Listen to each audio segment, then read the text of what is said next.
আপনি যে মাটি ছেড়ে যেতে চাচ্ছেন, এই মাটির নিচে আপনার বাবা ঘুমিয়েছে, মা ঘুমিয়েছে, ঠাকুর দাদা ঘুমিয়েছে, তালুই ঠাকুর দাদা ঘুমিয়েছে, অনন্ত পুরুষ ঘুমিয়ে আছে। আপনি যাবার সময় ওদেরকে কি বলে যাবেন বলেন? নশ্বর দেহকে বাঁচানোর জন্য পূর্বপুরুষের স্মৃতিকে ম্লান। কোনজন সুখী হয় এই চরাচরে? যে জন নিজ দেশে, যে জন নিজ দেশে পিতৃভূমিতে আপনার পিতা মাতার বাস করা যে বাড়ি, সেই বাড়িতে অর্থাৎ পিতৃপুরুষের বসত বাড়িতে যে জন ঋণ মুক্ত হয়ে জ্ঞাতি বন্ধু বান্ধব নিয়ে বাস করে, সেই জন সুখী হয় এই চরাচরে। বলেন, আপনি দেশ ছেড়ে চলে যাবেন আর মরণ আপনার সাথে পিছনে পিছনে যাবে। হ্যাঁ, কেন, কিসের জন্য বলেন? আমি আপনাদের কাছে বলি, সেটি হলো সনাতনপন্থী মানুষ যারা আছেন তাদেরকে আমি বলে যাই, আপনারা কেউ পিতৃভূমি ছেড়ে যাবেন না। পৃথিবীর মধ্যে সবচাইতে শান্তির দেশ হবে আপনাদের জন্য এই বাংলাদেশ। অপেক্ষা মাত্র।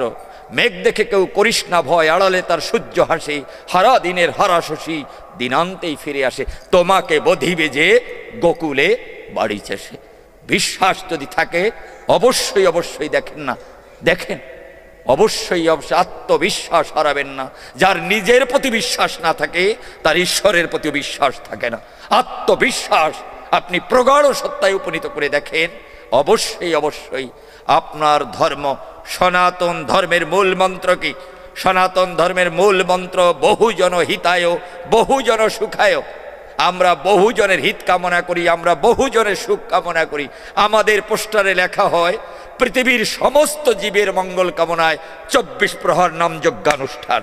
শুধু মানুষ নয়, যারা পৃথিবীতে এসেছে অমৃতস্য পুত্র, সবাই সৃষ্টির দান।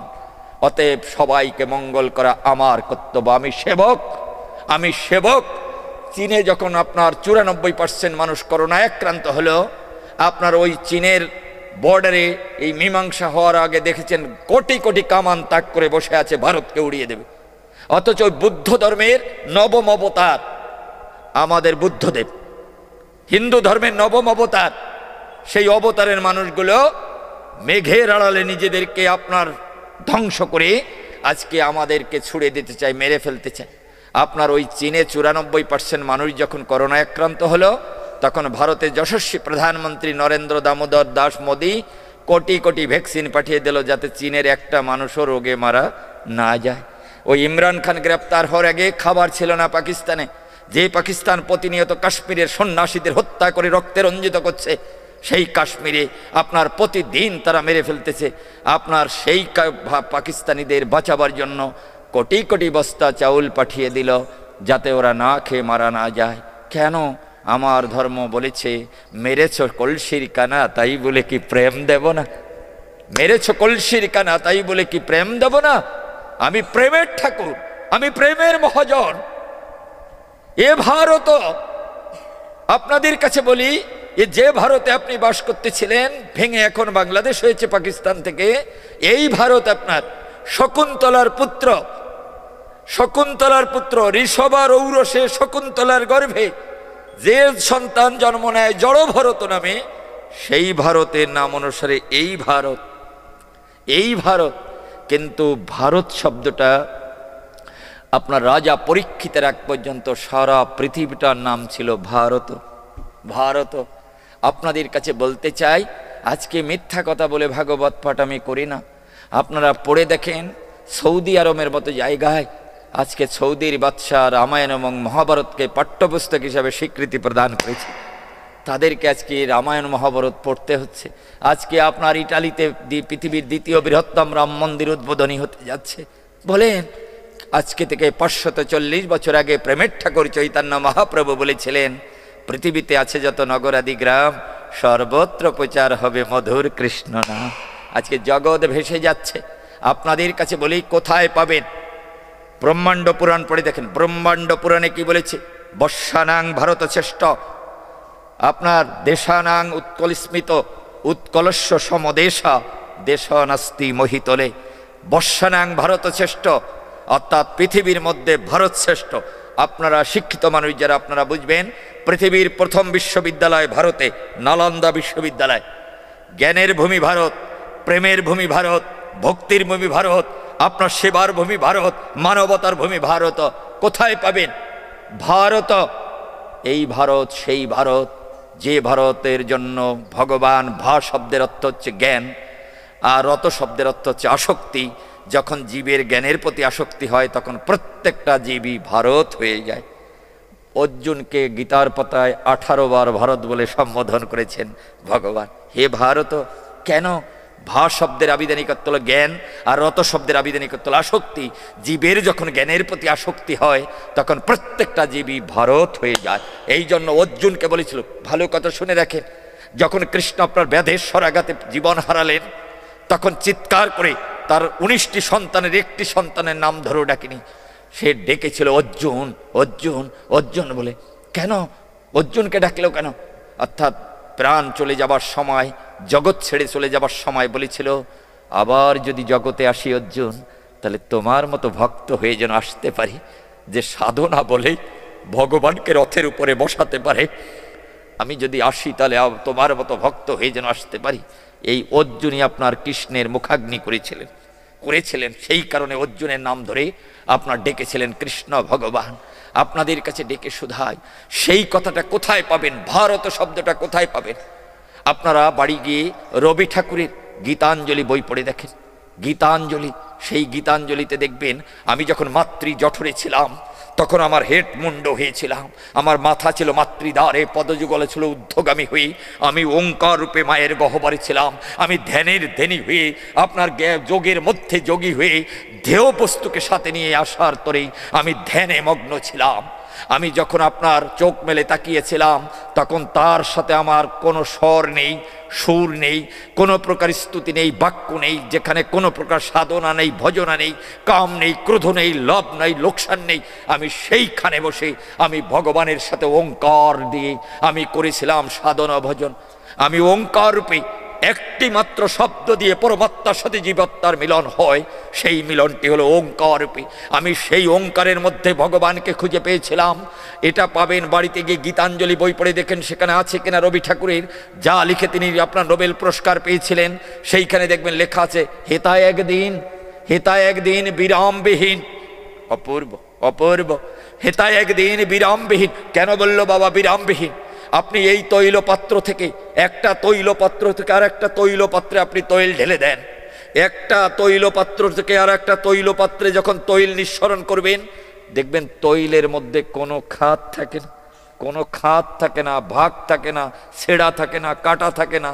একটা তৈল পাত্র থেকে আর একটা তৈল পাত্রে যখন তৈল ঢালে তখন তার মধ্যে কোনো খাত থাকে না।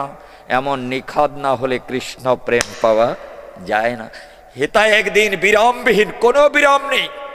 হেতা একদিন বিরামবিহীন মহা ওঙ্কার ধ্বনি। হৃদয় তন্ত্রে একের মন্ত্রে উঠেছিল রণরণী। তপস্যা বলে একের অনলে লা শরীকা আল্লাহ, এক ব্রহ্ম দ্বিতীয় নাস্তি কহে। তুমি ছাড়া আর জগৎ মিথ্যা হয়। এই জন্য বলেছে, একের অনলে বহুরে আহুতি দিয়া, বিভেদ ভুলিল জাগায়ে তুলিল একটি বিরাট হিয়া। সেই সাধনার, সে আরাধনার যজ্ঞশালার খোলো আজিদার।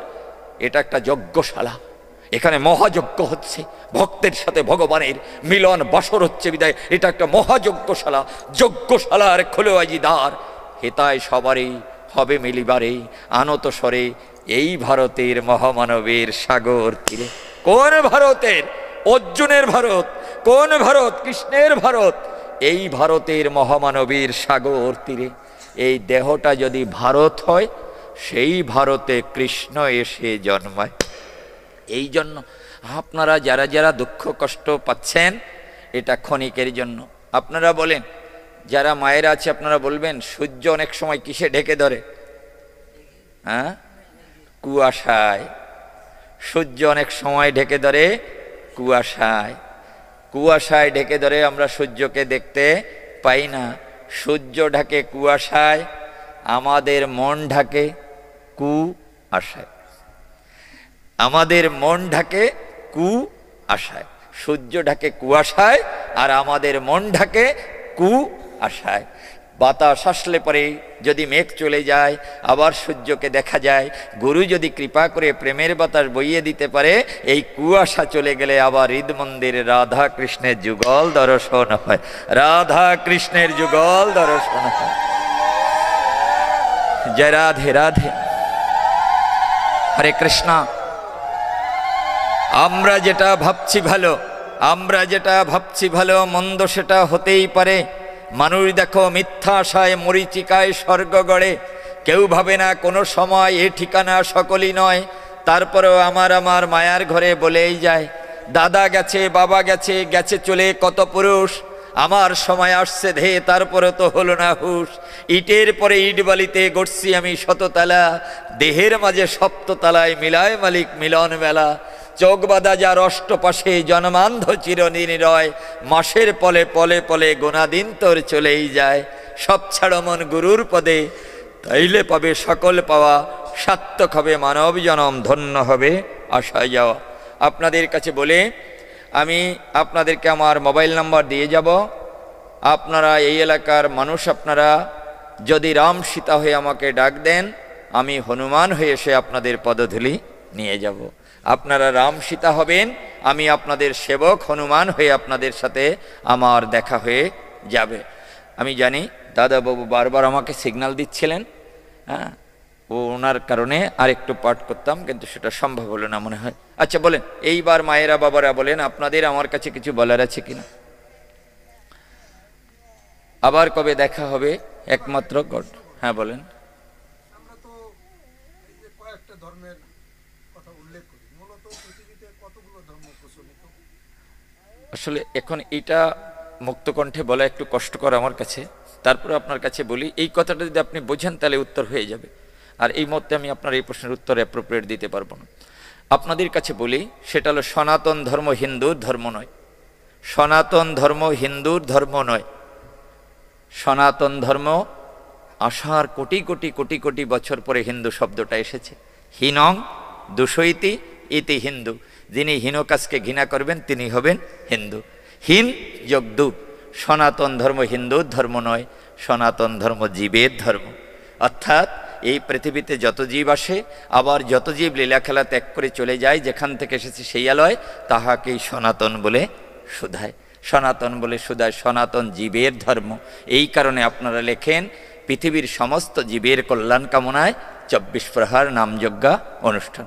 আবার আগামীতে যদি আসতে পারি, আপনার প্রশ্নের একেবারে চুলচেরা উত্তর আমি দেব। বলেন, আর কার কিছু বলার আছে?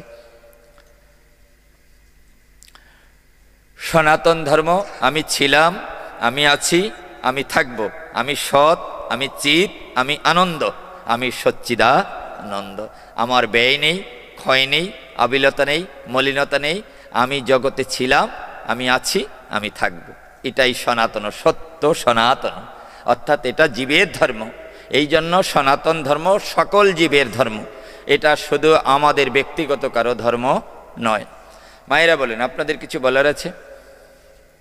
আমি যাবার পরে বলবেন না।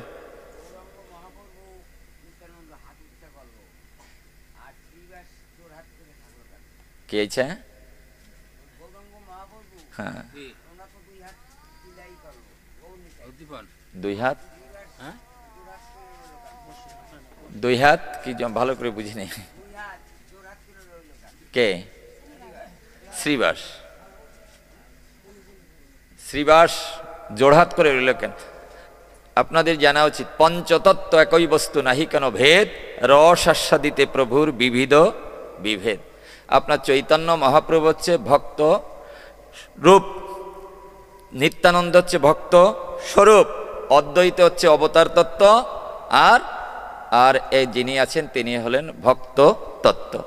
ভক্ত যদি আপনার জোড়াহাত না করে, তাহলে ভগবান কৃপা করবে কি করে? বলেন, কি করে ভগবান কৃপা করবে? আরেকটা ভালো কথা বলি আপনাদের কাছে, যখন আপনার উপানন্দের ঘরে যখন যায়, কৃষ্ণ যখন আপনার ননি চুরি করে খায়, ও মার কাছে বললে পরে মা বলছে ধরে নিয়ে আসিস।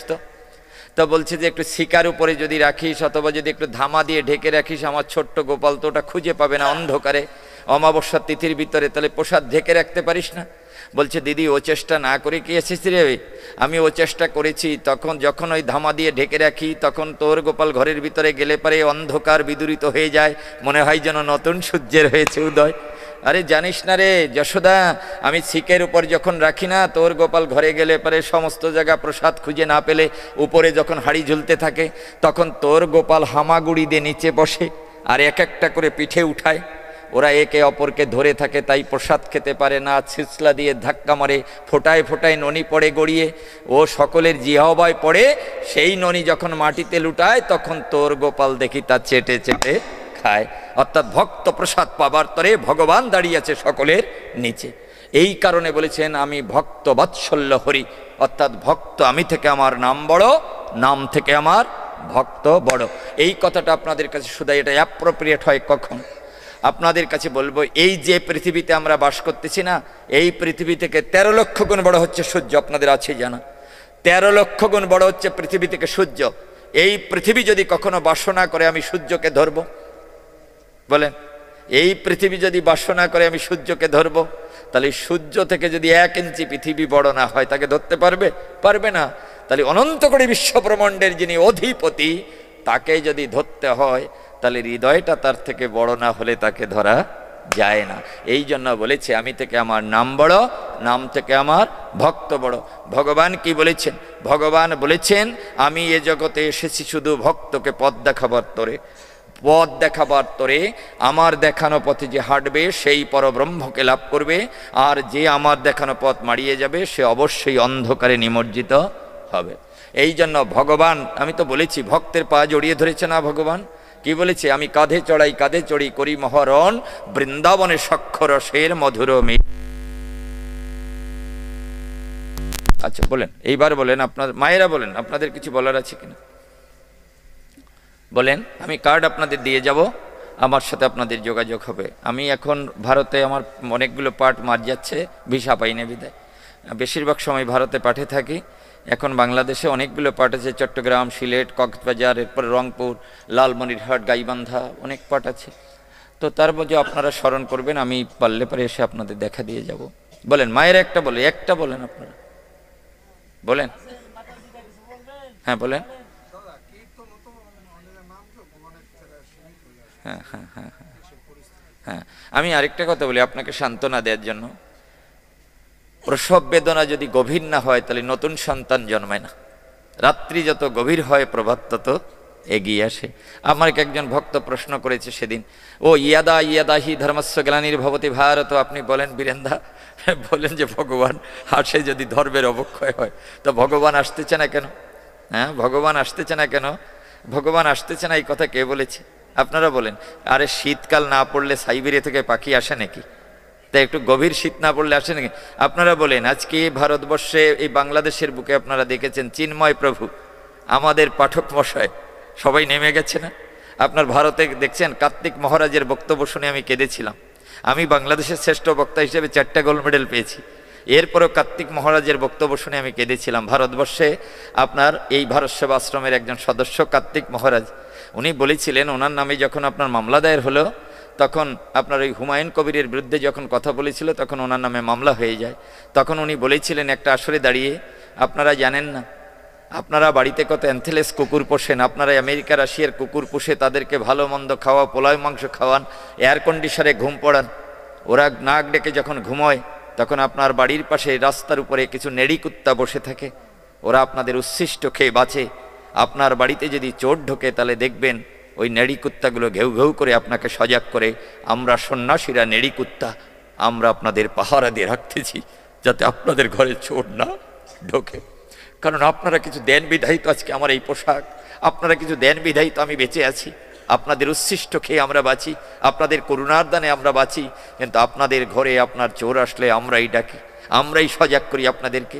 আপনার দেখবেন আপনার বাড়ির কাছে যদি ছোট্ট একটা বাগান থাকে, সেখানে একটা কানা কুক্কা নামে চোখ লাল লাল একটা পাখি থাকে, দেখবেন আপনি ঘুমিয়ে পড়ার সাথে সাথেই ওই পাখিটা প্রতিটি প্রহরে প্রহরে এক একটা ডাক দেয়। ওর হাতে ঘড়ি নেই, ওর মোবাইল নেই, ও কোনোদিন স্কুল বিশ্ববিদ্যালয়ে যায়নি, তারপরেও আপনার প্রকৃতির প্রত্যেকটা প্রহরে এক একটা ডাক দেয়। কারণ ওর সাথে ভগবানের সম্বন্ধ আছে। শাস্ত্র বলেছে পক্ষীকুলো থাকে বাগে প্রহরে প্রহরে জাগে, পক্ষীকুলো থাকে বাগে প্রহরে প্রহরে জাগে, ও তুই মানুষ হয়ে রইলি ঘুমে অচেতন, একবার রাধে গোবিন্দ বল মন, একবার রাধে গোবিন্দ বল মন। জয় রাধে রাধে রাধে বলে। হ্যাঁ মায়েরা বলেন আপনাদের কিছু বলার আছে কিনা? কালকে থেকে এখানে সম্ভবত পদাবলী কীর্তন শুরু হবে। আমার সাথে এক সময় পদাবলী কীর্তনে যারা গায়, শঙ্কর দাদা, অশোক দাদা, এদের সাথে আমার প্রচুর ভালো সম্পর্ক ছিল। আমি শঙ্কর দাদার সাথে আমার দেখা হয়েছে বারাসাতে, আমি পাঠ করতে গেলে আমার সাথে দেখা হয়েছে। এখানে অনেক বিদগ্ধ গায়কেরা আসছে, আপনারা কালকে থেকে তাদের কাছে পদাবলী কীর্তন শুনবেন। আর নামযজ্ঞের ধাক্কায় অনেকটা পদাবলী আমাদের দেশ থেকে প্রায় শেষ হয়ে গেছে। পদাবলীর মধ্য দিয়ে এক সময় যে প্রেম মানুষ পেয়েছে, আমি ছোট সময় এটা শুনেছি, অনেক ভালো লাগতো। আর মহানাম যজ্ঞানুষ্ঠান শুনে হৃদ মন্দিরে ভরপুর করতে হবে, এটা আপনার একটুখানি সাধক না হলে পরে সম্ভব হয় না। যাই হোক, তারপরে আপনারা জ্ঞানী শ্রোতা, আপনারা এটা বুঝতে পারবেন। বলেন মায়েরা আপনাদের কিছু বলার আছে কিনা? বলেন, একেবারে যেভাবে পারেন একটা বলেন। আমি চলে যাবার পরে আপনারা বলবেন না যে এইটা একটু জিজ্ঞাসা করলে ভালো হতো। আমি আপনার এই একদিনের পাঠ আমি এমনি সাধারণত করি না। কেশববাবুর তো চিনি মনে হয়, উনি আসছেন শুনছি। হ্যাঁ, আপনাদের কাছে বলে সেটা হলো যে আমি যদি 5-6 দিন 7 দিনের পাঠ না হয় না, তাহলে ভালো করে কিছু দেওয়া যায় না। এই গীতা বলবো না, মহাভারত বলবো না, রামায়ণ বলবো নাকি আপনার ভাগবত বলবো না, চৈতন্য চরিতামৃত বলবো, একদিনের পাঠে ভালো হয় না। এরপরে যদি আসতে পারি, কমিটির কাছে অনুরোধ রইল ন্যূনতম 3টা দিন আমার জন্য তো সাজিয়ে রাখবেন, তাহলে একটা ভালো আলোচনা আপনাদের শোনাতে পারবো। মায়েরা বলেন, যারা যারা কপালে টিপ নেন, সিঁদুর নেন না, আমি তাদের জন্য বলে যাই, একেবারে বেদের থেকে বলি, লৌহ বাড়ায় রক্তকণা, শঙ্কে বৃদ্ধি হাড়, সিঁদুরেতে শোভা বাড়ায় বন্ধা নিরাকার। সিঁদুর হচ্ছে স্বামীর আয়ু বৃদ্ধির মহাপ্রসাদ। যারা যারা সিঁদুর ফেলে দিয়ে টিপ লাগান, তারা ভাবেন স্বামী যাতে মারা যায়, আমি যাতে বিধবা হয়ে ভাত খাইতে পারি। কখনো সিঁদুর ফেলে দিয়ে টিপ লাগাবেন না, লাগাবেন না। সিঁদুর হচ্ছে মহাপ্রসাদ। ভারতবর্ষের 29টা প্রদেশে আপনি দেখবেন অনেক জায়গায় শাঁখা ব্যবহার করে না, কিন্তু সিঁদুর ছাড়া ভারতে কোনো নারী কিন্তু থাকে না। আপনি ভারতের 18টা প্রদেশ ঘুরে এসেছি, কোনো জায়গায় সিঁদুর ছাড়া মেয়েরা নেই। কারণ সিঁদুর হচ্ছে স্বামীর আয়ু বৃদ্ধির মহাপ্রসাদ। লক্ষণকে বলেছিল আপনার উর্মিলা, তুমি বনবাসে যাবে, কোথায় আমি তোমাকে খুঁজে পাবো?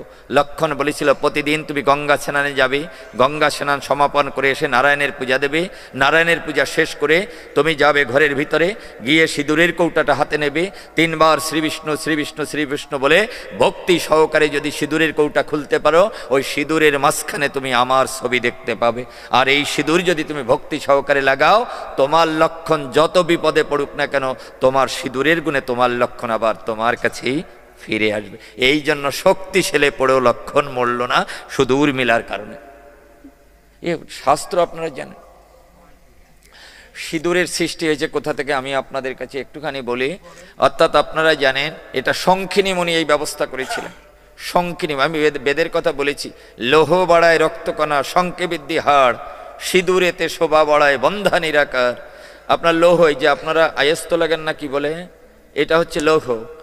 লৌহ বাড়ায় রক্তকণা, অর্থাৎ একটা মেয়ের যখন মাসিক চক্র আসে না, এটা পুষ্পবন্ত কাল বলে, এটা অটোমেটিকলি আপনার পূর্ণ হয়ে যায়। এই ব্লাডটা সিক্রেশন হয়, এটাকে জরায়ুর কান্না বলে, অর্থাৎ মা হওয়ার আকুতি বলে। এটা এমনি অটোমেটিকলি পূর্ণ হয়, কিন্তু একটা মা যখন আপনার মা হয় না, তখন তার যে ব্লাডটা যায় এটা কিন্তু সহজে পূর্ণ হয় না। এই জন্য লোহার ভিতরে, লৌহের যেটা লাগেন এটার ভিতরে আছে লৌহ, সিঁদুরের ভিতরে আছে লোহিত কণিকা, আর শাখার ভিতরে আছে শ্বেত কণিকা। আপনার কুরুক্ষেত্রে যুদ্ধের সময় অর্জুনকে শঙ্খ দিয়ে বলেছিল, এই শঙ্খটার নাম দেবদত্ত শঙ্খ, তুমি বাজাবে দেবদত্ত শঙ্খ আর আমি বাজাবো পাঞ্চজন্য শঙ্খ। এই 2 শঙ্খের ধ্বনি যত দূর যাবে তোমার কোনো শত্রু থাকবে না, সব বিনাশ হয়ে যাবে। মুনি ঋষিগণ দেখলেন মায়ের হাতে যদি সাদা বস্তু দিতে হয়, তাহলে ভগবানের হাতে পাঞ্চজন্য শঙ্খ কেটে মায়ের হাতে দিব। মা যখন কাজের ফাঁকে ফাঁকে দেখবেন হাতখানা নাড়াচাড়া করে না, তখন একটা শঙ্খ একটা শঙ্খের সাথে, মানে একটা শাখা একটা শাখার সাথে, অথবা লোহার চুরির সাথে ঘর্ষণ লেগে রুনুঝুনু রুনুঝুনু করে ওই কুরুক্ষেত্রে যে ধ্বনি উঠেছিল, মায়ের হাতের শাখা যদি সংসারে সেই সেই ধ্বনি তোলে, তাহলে ওই সংসারের সমস্ত বিপদ দূরে গিয়ে সংসারটা মধুর বৃন্দাবনে পরিণত হয়ে যায়। এই কারণে বৃন্দাবনে গিয়ে দেখেন America, Russia, France, German, Czechoslovakia, Hungary, Bulgaria, Eden, Mauritius, Tanganyika, Fiji, পৃথিবী, জাপান সহ, ইটালি সহ যত ভক্তরা আসে বিদেশ থেকে, ওরা 4-5টা করে শাখা লাগায়। আপনার একদিন যারা ছোট্ট প্যান্ট পরতো, একদিন বেড়াগাই দিয়ে নাইট ক্লাবে গিয়ে মা মেয়ে সঙ্গ করত, আজকে সেই মানুষগুলো তা ছেড়ে দিয়ে কি সুন্দর করে সিঁদুর নিয়ে, শাখা নিয়ে, তিলক নিয়ে, জপের মালা নিয়ে, উত্তরীয় গাই দিয়ে হা কৃষ্ণ বলে ধুলায় গড়াগড়ি যাচ্ছে। বলেন, ভূপেন হাজারিকার একটা গান আছে দেখবেন, মানুষ যদি বা না হয় মানুষ, দানব কখনো হয় কি মানুষ, আর দানব যদি বা হয় মানুষ, লজ্জা কি তুমি পাবে না ও বন্ধু? বলেন, যারা অসভ্য ছিল তারা সভ্যতার প্রসাদ নিয়ে কৃষ্ণ প্রেমে ভেসে গেল, আর যে দেশে কৃষ্ণ জন্মেছে সেই দেশের মানুষ কৃষ্ণ প্রেম পেল না। এটাই পার্থক্য। হ্যাঁ, না আমি বলেছি তো, আমি এটা বলেছি যে শাখা অনেক জায়গায় নেয় না, তারা মনে করে সিঁদুরই হচ্ছে তাদের কাছে মক্ষম।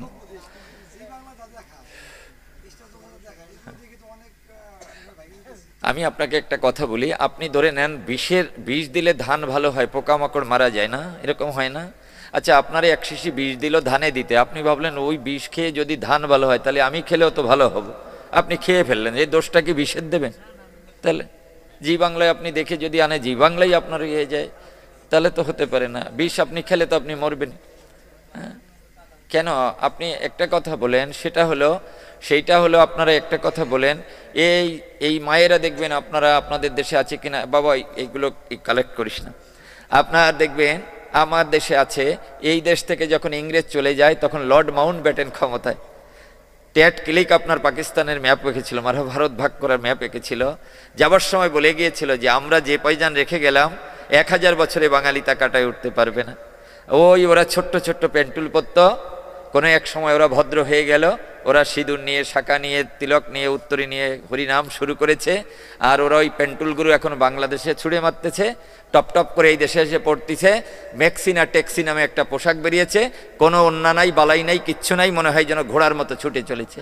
হ্যাঁ বলেন, ভালো কথা শুনে রাখেন, দ্রৌপদী চুলের মুষ্ট ধরে যখন দুর্যোধন দুঃশাসন টানতেছিল, তখন আচাড়ি পাচাড়ি খায়, ধুলায় যখন ধূসরিত হয়ে যায়, তখন আপনার গান্ধারীকে দরজায় দেখে কেঁদে বলেছিল, মা আমি একটা নারী, তুমি একটা নারী, যা দিয়ে হয় কৃষ্ণ ভজন পূজন, আমি হারাতে বসেছি লজ্জা ধন, মা তুমি আমাকে রক্ষা করো। এই কথা শুনে আপনার গান্ধারীর কাছে যখন আকুল চিত্তে বেকুল ধারায় যখন প্রার্থনা জানায়, তখন গান্ধারী শটান করে দরজাটা বন্ধ করে দিয়েছিল, চোখের জল এনে আপনার বিভূষিত হয়ে দ্রৌপদী বলেছিল, মা একটা নারী হয়ে একটা নারীর কাছে আমার এই কৃষ্ণ প্রসাদ রক্ষা করার জন্য তোমাকে আবেদন জানালাম, তুমি যখন শুনলে না মা, তখন আমার একটা কথা শুনে যাও, শয়নে স্বপনে নিশি জাগরণে অনন্ত জীবনের ভিতরে যদি আমি কৃষ্ণকে বিশ্ব স্বামী রূপে পূজা করে থাকি, তাহলে একটা কথা নেবে, জগতের সমস্ত দরজা বন্ধ হলো, গোবিন্দের দরজা বন্ধ হবে না, হবে না, হবে না। হস্তিনা থেকে দ্বারকা 62 মাইল, 100 কিলোমিটারের উপরে, যখন কাপড় ধরে টান দিতে যায়, দ্রৌপদীর এমনি করে একটা ছবি আছে, হে কৃষ্ণ জনার্দন রক্ষা করো নারীর মান, এই বলে ডাক দিলে পরে কৃষ্ণ যুদ্ধরত রথখানা মাটিতে ডুবে যেতে চায়। কৃষ্ণ ভাবতেছে মনে মনে, কোন অবদ্ধ টানে কি আমাকে টানে, হাতের দিকে তাকিয়ে দেখতে পায় একটুখানি কনিষ্ঠ অঙ্গুলি কেটে গিয়েছিল, দ্রৌপদী অঞ্চল ছিঁড়ে বেঁধে দিয়েছিল রক্ত প্রশমিত করার তরে। তাই কৃষ্ণ বলেছে ডেকে, যাহা দিয়ে তুমি করেছ আমার ভজন পূজন, আমি তাহা দিয়েই রক্ষা করিব নারীর মান। তুমি এক লিখেছিলে, আমি জগৎপতি লা শরীকা লাহ, এক ব্রহ্ম দ্বিতীয় নাস্তি কয়, সেই কারণে তুমি আমাকে যাহা দিয়ে পূজন করেছো, তুমি এক বলেছিলে, আমি তার পাশে শূন্য দিয়ে অনন্ত করে দিয়েছি। হাত উঁচু করলো, আপনার ভীষ্ম, দ্রোণ, কর্ণ, রথী মহারথীরা দাঁড়ানো, তার সামনে দিয়ে এসে দ্রৌপদীর কাপড় জড়াতে লাগলো। আপনার সমস্ত আপনার পর্বত পরিমাণ হলো, তারপরেও দেখা গেল যে বস্ত্রটা দ্রৌপদীর পরিধানে ছিল সেই বস্ত্রটাই রয়ে যায়। দ্রৌপদী প্রমাণ করল, পৃথিবীর আপনার 195টা রাষ্ট্রের সনাতনী মা বোনদের কাছে পৌঁছে দিল, যে নারী তার সতীত্ব রক্ষা করে ভগবানও তাকে সহযোগিতা করে, আর যে নারী তার সতীত্ব হারায় তার গর্ভে কখনো কৃষ্ণ ভক্ত সন্তান নয়। এই জন্য আপনাদের কাছে বলবো, যদি ভালো সন্তান পান তাহলে একটা কথা মনে, আপনাকে দেশে আছে কিনা জানি না, যাবার সময় দাদাবাবু আবার না বলে যে কি বাজে কথা বললে, আমাদের দেশে জানেন যাদের 3-4টে ছেলে মেয়ে হয়ে গেছে তারাও বুড়োটা নিয়ে উঠায়। আরে একটা মেয়ে যখন বিয়ের আগে হয় না, সে একটু সাজে যাতে একটা ছেলে তার দিকে ঘন ঘন তাকায়, কিন্তু 3-4টে ছেলে মেয়ে হয়ে গেছে, ওই বেটি কি কেডা দেখবে? ওরা বুড়ো আছে কেন?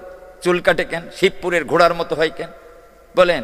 এর একটা মাত্র কারণ, বীরেন মৈত্র গবেষণা করে বলে যায় আপনাদের কাছে, যে নারীর নিজের স্বামীতে ভক্তি বিশ্বাস নেই, কোনো পর পুরুষের কামনা করে, সেই নারী এই 3-4টে ছল হওয়ার পরেও বুড়াস আছে, চুল কাটে নিজের স্বামীতে।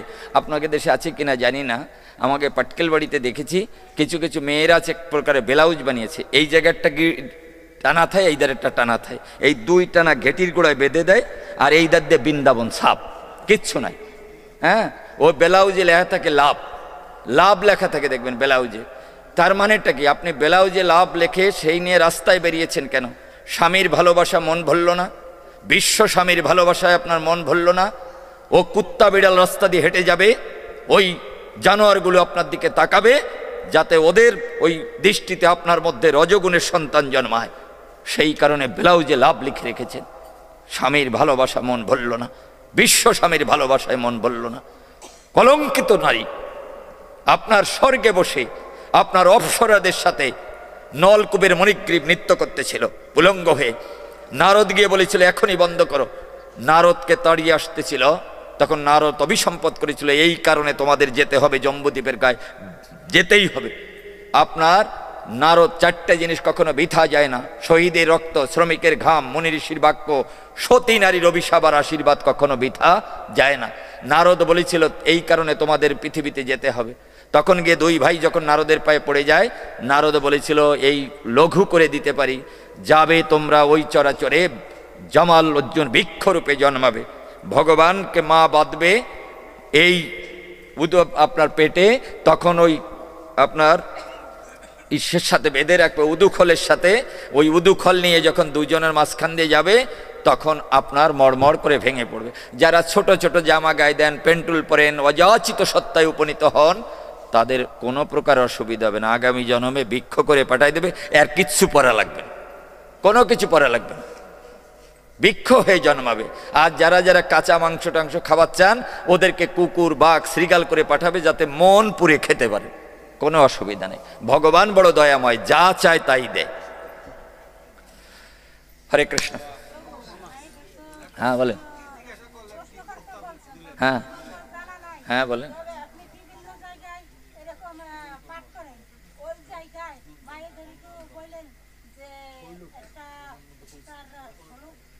গীতার শ্লোক মুখস্থ করতে না। এখন আমি আপনাকে একটা কথা বলি, আপনাকে আমি একটা কথা বললাম, এটা আপনার মন শুনবে কিনা এটা তো আপনাকেই করতে হবে। কারণ গুরু যে আপনাকে মন্ত্র দেবে, যদি আপনার পাত্র প্রস্তুত না হয়, বলেন আপনি ভগবান, উনি ক্ষেত্রজ্ঞ, এই ধরিত্রী ক্ষেত্র, উনি যত বড় ভালো বীজ দেখ না কেন, ধরিত্রী যদি সেটা ধরতে না পারে তাহলে তার কোনো দেওয়ার মানে থাকে না। আমি আপনাকে বললাম একটা গীতার শ্লোক আপনি মুখস্থ করেন, ও আপনি তার চাইতে মেইনা পেয়ারকা বইতে মিঠুনা শ্রীদেবীর নাচ মুখস্থ করলেন, আপনি এই হিন্দি বইয়ের নাম মুখস্থ করলেন, গীতার একটা শ্লোক মুখস্থ করলেন না। হ্যাঁ, এখন এই জন্য বলি শুনেন, এই জায়গা আপনাদের এখানে কি হবে তা জানি না, তো অনেক জায়গায় তো পাঠ করতে যাই, দেখি আপনার নামযজ্ঞ অনুষ্ঠানে যে মানুষ আছে তার চাইতে চানাচুরির দনে বেশি মানুষ থাকে, পানের দনে বেশি মানুষ থাকে। আসলেন যজ্ঞশালায়, এখানে এসে পরপারের কড়ি জোগাড় করবেন, পান আর চানাচুর এত প্রিয় হলো কি করে? যে দেশে মিষ্টি বিক্রি হয় 200 টাকা কেজি, ধরে নেন ভালো মিষ্টি, সেই দেশে যদি 500 টাকা বিক্রি হয় চানাচুর, যে দেশে মিষ্টির চাইতে চানাচুরের দাম বেশি থাকে, সেই দেশে হরিনাম চলে নাকি? চলে? আর বিশ্বাস করবেন কিনা, আগল ঝাড়ায় এক সময় পাঠ করেছি ছাত্র জীবনে, সেই সময় আপনার ওখানে 3-4টে নামযজ্ঞ হতো, এখন 143টে জায়গায় নামযজ্ঞ হয়। বাংলাদেশে নামযজ্ঞ বেড়েছে, হিন্দু প্রায় অর্ধেকের বেশি চলে গেছে, কিন্তু নামযজ্ঞ বেড়েছে। নামযজ্ঞ বেড়েছে এই কথাটা সত্য, কিন্তু আমরা নামের যোগ্য হচ্ছি না, আমরা নামের যোগ্য হচ্ছি না। নামযজ্ঞ না বেড়ে যদি আমরা নামের যোগ্য হতাম, তাহলে এই দেশ আপনার মধুময় হয়ে যেত। আজকে যারা যারা আপনার শ্বশুর শাশুড়িকে খাবার দেয় না, যারা বাবা মাকে ভক্তি করে না, যারা স্বামীকে গালি না দিয়ে ভাত দেয় না, কোন কৃষ্ণ নাম আছে তাকে উদ্ধার করে গোলকে নিয়ে যাবে? কোথায় পেয়েছেন? হযরত মুহাম্মদ সাল্লাল্লাহু আলাইহি ওয়াসাল্লামের কাছে দরবেশ আউলিয়া গিয়ে বললেন যে পুরুষের জন্য ওয়াজের ব্যবস্থা করেছে, হজের ব্যবস্থা করেছো, মিলাজের ব্যবস্থা করছো, নারীর জন্য তো কোনো বিধান দিলেন না। প্রেমের নবী হযরত মুহাম্মদ বলেছিলেন নারীর জন্য একটা মাত্র বিধান, তারা ঘরে বসে যদি শ্বশুর শাশুড়ি বাবা মা স্বামীকে ভজন পূজন করে তাহলে 10 বার হজ করলে যে পুণ্য হবে ঘরে বসে সেই পুণ্য লাভ করা যাবে। আপনি গুরু থুয়ে গোবিন্দ ভজতে যাচ্ছেন, এটাকে হয় নাকি? হয়। যারা স্বামীকে একবার প্রণাম করেন না তারা এসে ভগবানকে প্রণাম করেন কেন বলেন?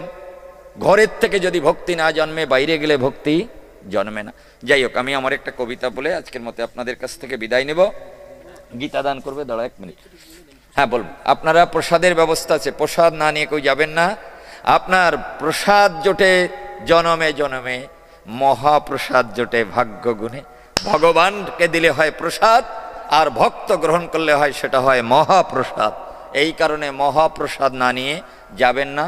আমার জীবনের একটা প্রিয় কবিতা বলবো, এরপরে আপনারা যদি প্রণামী কিছু দিতে চান এই পবিত্র দিনে দিয়ে আপনাদের পারের করি আপনারা জোগাড় করে নেবেন।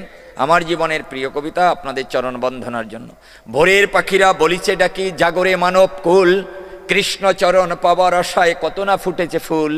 সকালের ফুল বিকালে ঝরে তবু থাকে কত আশা, মানুষের মনে আছে কত প্রেম, আছে কত ভালোবাসা। এ জগতে আসা পর উপকারে জীবেতে আত্ম বলি, সেবার মাঝে সকল দিয়ে পরপারে যাব চলি। কর্মের মাঝে বাঁচে মানুষ কর্মেই মহিয়ান, সৎ চিন্তা সৎ কর্ম সেটাই মানব ধ্যান। রবি ঠাকুর আর রামকৃষ্ণ বিবেকানন্দ যত এনেছিল যা মানব পূজায় দিয়েছে ধূপের মতো। সাধন বেলা যাবে যে চলে ভাটির টানে মিশে, ওপারের ঘাটে যাবে না তরি দাঁড়ালি ভিখারি বেশি। বুঝিবে তখন ধুলা খেলা ছাড়া হয়নি কিছু যে আর, পরকে আপন ভেবেছ শুধু আপন ভেবেছ পর। সন্ধ্যা আসার বেশি দেরি নাই, বলিছে সাজের পাখি, মিছা মায়ায় কাঁদিছে বসে ঝরিছে যে পোড়া আখি। আমার মতো পাপীকে দেখে তোমরা ভুলো না তারে, হরি হরি বলে মাতিয়ে রেখো হৃদয়ের পাখিটারে। হরি হরি বলে মাতিয়ে রেখো হৃদয়ের পাখিটারে। সর্বে সুখিনা ভবন্তু সর্বে সন্তু নিরাময়া, সর্বে ভদ্রাণি পশ্যন্তি মা কুচিৎ দুঃখ ভাগ ভবেৎ। ওম শান্তি, ওম শান্তি, ওম শান্তি। সুধীমণ্ডলী, আগামীকাল 3 দিন আপনার এখানে মহা কীর্তন হবে, পদাবলী কীর্তন।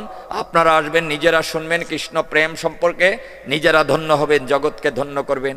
তাই সকলের এই মহাযজ্ঞে নিমন্ত্রণ। সবার আশীর্বাদ আমার জীবন চলার পথের পাতে হোক। আর যে যা পারেন একটু দক্ষিণা দিয়ে যান, আর আমার কার্ড নিয়ে যান। আপনাদের সাথে আমার আবার দেখা হবে। গীতা গ্রন্থ দান করবে, গীতা গ্রন্থ নিয়ে যান।